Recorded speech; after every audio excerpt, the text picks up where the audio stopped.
I was asked to do an interview with Dennis Miller, the comedian.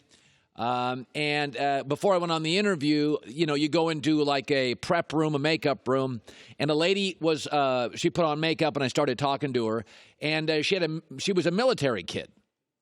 And I always loved talking to kids whose parents were in the military because they bounced around the country and they had to go into schools and out of schools. And what I find with kids that go into the military, and maybe the parents feel a little guilt bouncing around the country and stuff, but you know what I find with military kids? They're adaptable. They make friends quickly. They're not reticent to change. They kind of embrace it. They like new stuff. They don't romanticize the past. They're not traditionalists. They're really good at adapting and moving. And the world's never moved faster because technology and sports and analytics, everything moves fast. Sports move fast. NBA centers, they've disappeared. Fullbacks in the NFL, where'd they go? And I was thinking about this. LeBron James, as far as I know, nobody in his family, he didn't bounce around with the military, but LeBron had a different childhood, or maybe similar to a lot of people. He didn't go to the perfect prep school. It wasn't the old, perfect family. He had a lot of change. He moved around a lot. And like a military kid, it's one of the reasons I think maybe LeBron has always been great at adapting. For all Kobe Bryant's gifts, his game was his game. LeBron James is now going to be a point guard for the Lakers. That was announced yesterday. Chris Haynes is like, yeah, they're going to play him at point guard. And my takeaway is, oh, this is perfect for LeBron. LeBron is a great pivoter. Tom Brady, by the way, great pivoter. Aaron Rodgers, little rigid, doesn't want to change. It's amazing when I sat yesterday and talked to the young lady as I was getting ready to go to the Dennis Miller show, right? And she she'd been here and she'd lived there and she'd had that job and that job. She seemed incredibly carefree and happy, no stress. She's like, I'm a military kid. We just learned to adapt. LeBron James, in the middle of his career, the game changed. It changed. LeBron James in high school in his first 6 years was a freight train. Basketball, bully ball, bulldoze, get to the basket. All of a sudden, about 6 years in, from now on, shoot threes. He's a 6'9.5" forward. And LeBron James goes to Miami and changes the game. And just keeps working on his game and adapting his game. Michael Jordan never had to pivot in the middle of his career. Michael Jordan faced centers as a rookie and centers when he left. Kobe Bryant faced centers as a rookie. And then at the end of Kobe's career, the game changed. And Kobe was kind of, my game is my game. LeBron has been a great adapter. I don't know why. I really don't know why. But he is. If you look at his businesses, if you look at his basketball, he's constantly evolving his game. This is a perfect move for him. Some people, they have a life they grow up in, and they go to the same church, and they go to the same school, and they've got the same set of parents, and they like change. They don't want to move out of their area code. 40% of Americans won't move out of their area code in their life. They like that. By the way, change. My childhood was all sorts of movement. People, dads, stuff. So I'm used to it. Joy's bounced around the country, had a lot of different jobs. So I find I like people who've moved a lot because they're not rigid. LeBron point guard's perfect. This is what's really made him as a basketball player. And I've said of the many gifts LeBron James has, chapter 1 is he may be the best we've ever seen. Chapter 2 is the dude was almost never hurt. And chapter 3 is he's an early adapter. By the way, because of technology, everything changes faster. I mean, just technology plus analytics in sports, and the early adapters win. In baseball, the Astros, the Red Sox, the Cubs, the Dodgers, early adapters win. Basketball, LeBron very quickly saw the three-point shot, even as a 6'9" guy, saw it as crucial. 7 years ago, LeBron's like, moved into it. By the way, Golden State Warriors, Houston Rockets, moved into the three ball. And when I look at LeBron, he doesn't have what I consider to be a dangerous personality trait. And maybe this used to be a great trait, but I think it's a dangerous personality trait now. Romanticizing the past, not willing to change. LeBron moving to point guard, I'm like, this would be great. He's got wings. The Lakers signed a bunch of shooters now. I got Jared Dudley, Avery Bradley, Danny Green, Quinn Cook. I think it'll be easy. And I'll say this. A lot of my favorite athletes, Brett Favre, not a great adapter. This is my offense. This is why I'm going to run it. Aaron Rodgers is great. Little bit stubborn. Peyton Manning had his way to play football. And that was kind of the way Peyton Manning was going to play football.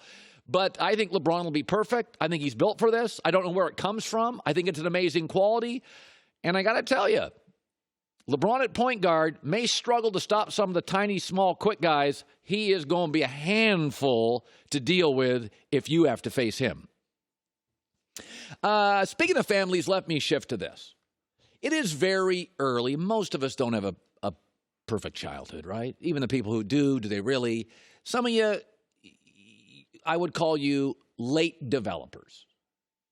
And it can be discouraging when you're young, you're in your teens, and you see people flying past you. School's a little easier for them.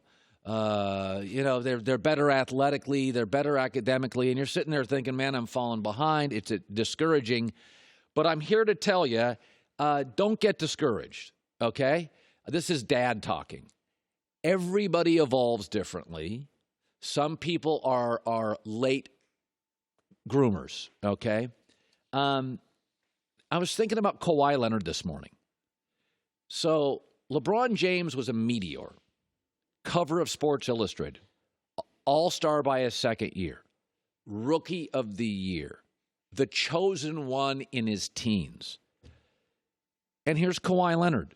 Pac-12 schools didn't recruit him, largely ignored, traded to Canada, ends up with the Underdog shoe brand. And yet, if Kawhi Leonard wins a title with the Clippers and they're favored next year, you do get he is moving into MJ and LeBron's class. Won a title at 22, MVP, youngest besides Magic ever, goes to Canada. And have we ever had a guy win an NBA championship like this by himself? Tell me the last guy. No.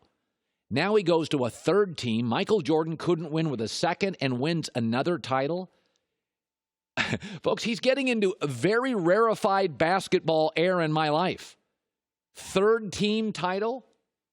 And what I think is encouraging about Kawhi Leonard is that when you juxtapose him with Michael Jordan, who went to North Carolina and McDonald's All-American and Phil Jackson and one team and LeBron James is a meteor. He's the number one player. And here's Kawhi Leonard moving right into their class. Nobody on the West Coast, forget the East. He played in California. Nobody wanted him. It happened in football. Peyton Manning was the number one high school quarterback and the number one college quarterback and the number one pick. And he started as a rookie. And he set the rookie scoring touchdown passing record.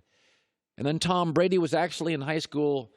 He wanted to go to USC, and they weren't interested. And then he went to Michigan, and he struggled to start. And then he got drafted in the 6th round, and he backed up Drew Bledsoe. He's the classic Kawhi Leonard, the slow build. In baseball, there's Bryce Harper. Bryce Harper's on the cover of a magazine at 15, 16. He's the chosen one. He's the phenom. He gets the shoe deal. Minor league baseball, Pshaw. And then there's Christian Yelich. Yelich for the Milwaukee Brewers. Didn't make an all-star team until 26. 6 years in the minors.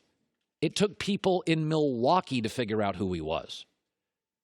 Right now, Yelich is a better player than Bryce Harper. Tiger Woods was a phenom at 15 and 16, winning juniors. 11 years old, was represented by IMG. At 3, he was on television with his late father on the Michael Douglas show, putting. And yet here's Brooks Koepka. Didn't get his card until he was 24. Didn't really explode until he was 27. Years of struggle and irrelevance. Kawhi Leonard, the slow build. Tom Brady, the slow build. Christian Yelich, the slow build. Brooks Koepka, the slow build. Success doesn't look the same for people. Don't get discouraged. Don't get bummed out. Some people have more support early. Some people take a while to evolve, to connect, to grow up, to mature physically, to mature emotionally. You look around sports right now, it's a very, very even combination of slow builders, late to star, and phenoms at 16. There is no one path to greatness. Maybe in business it's different. Maybe in other fields, politics, it's different. But the world I'm watching in sports, Yelich, Koepka, Kawhi, Brady, don't face the early pressure. Have that chip on their shoulder because all the doubters maybe don't get the support and the relevance early. But the late adapters and the slow builders, you know what? Not everybody evolves at the same speed. They're doing just fine. Remember Steve Fisher, San Diego State coach that recruited as much as you could recruit Kawhi Leonard? They never saw this coming. When we recruited Kawhi, we talked and said, he's a pro. And I don't say that often about guys that we've recruited. Our thought was if he stays healthy and keeps growing his game, which we think he will, he could be a long-time pro. But to say he would be an elite top 5 player in the world right now, no one, I think, could say that they saw that coming. So, by the way, Zion Williamson, he'll be the meteor. Ja Morant, just drafted. He may be the meteor. But there's going to be somebody in last year's draft, this year's draft, or next year's draft that will be just as good a player, and you didn't watch them play for a second in high school or a second in college, or maybe a second in the first 3 years in the NBA. It took Kawhi Leonard 4 years to pop, and he wasn't an all-star until year 7. Hi, everybody. Thanks for watching. Subscribe here to get the latest from the show. Also, be sure to check out more of the best clips from The Herd or go watch a few segments from other shows on FS1.